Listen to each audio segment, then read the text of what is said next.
Let's talk about stability. Not hustle, not scaling for ego, not chasing shiny things, although I love that.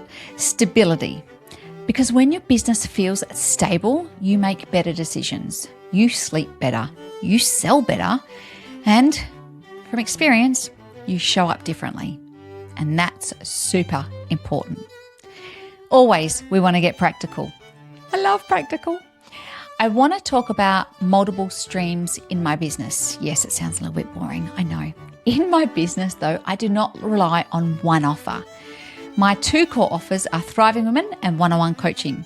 They are different price points, different access levels, different types of clients. And if 1 month one-on-one is quieter, Thriving Women carries weight. If a cohort cycle ends, one-on-one bridges the gap. I also run BD sprints, masterclasses, and some smaller entry offers so people can, get a sense of me. That's really intentional because when you rely on one stream only, it feels really fragile. And when you diversify, you create stability. Now, that does not mean 17 offers. Don't be me. Please no, it means core recurring offer, a premium offer, or a shorter or lower entry offer. That is it. Ask yourself, if one offer slowed down for 3 months, what would support you? I built a business I don't want to sell. In my corporate life, I had 40 people reporting to me. Never again.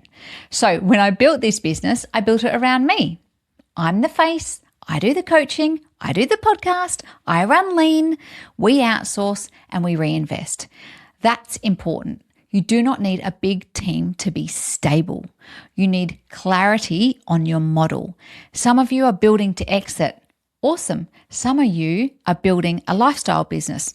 Also valid. Both are valid, but make sure you're designing accordingly.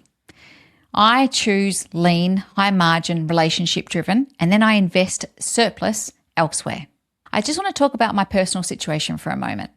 I have property, I have shares, and I have ETFs. And from very early on, I had a property portfolio. Over time, I added shares. And as a family, we hold ETFs as well. Why?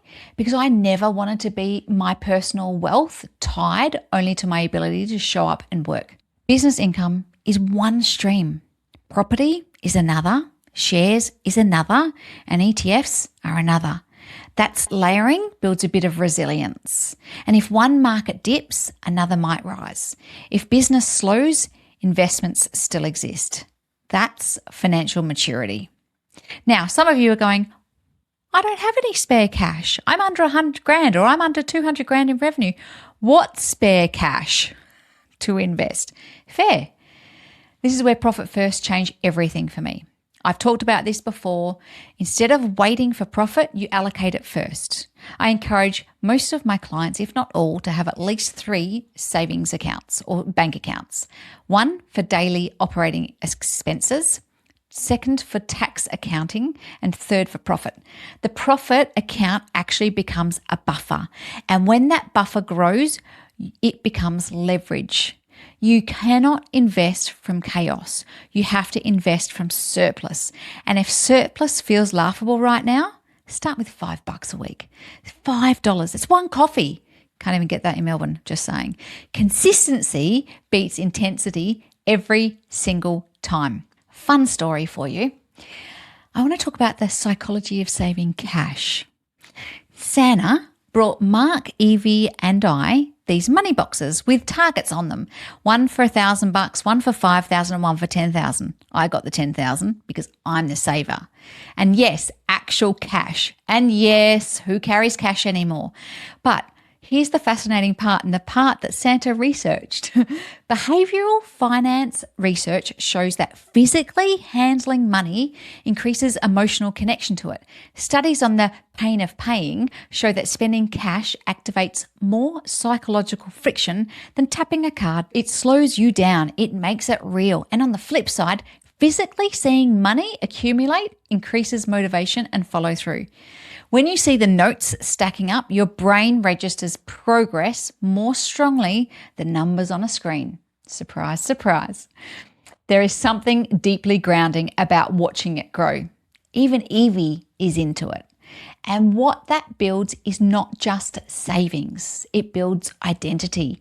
We are people who save, we are people who build wealth, we are people who delay gratification because we're building the wealth.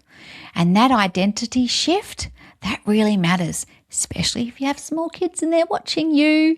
And what I would say is this: even if you have small amounts of money, get a high interest savings account.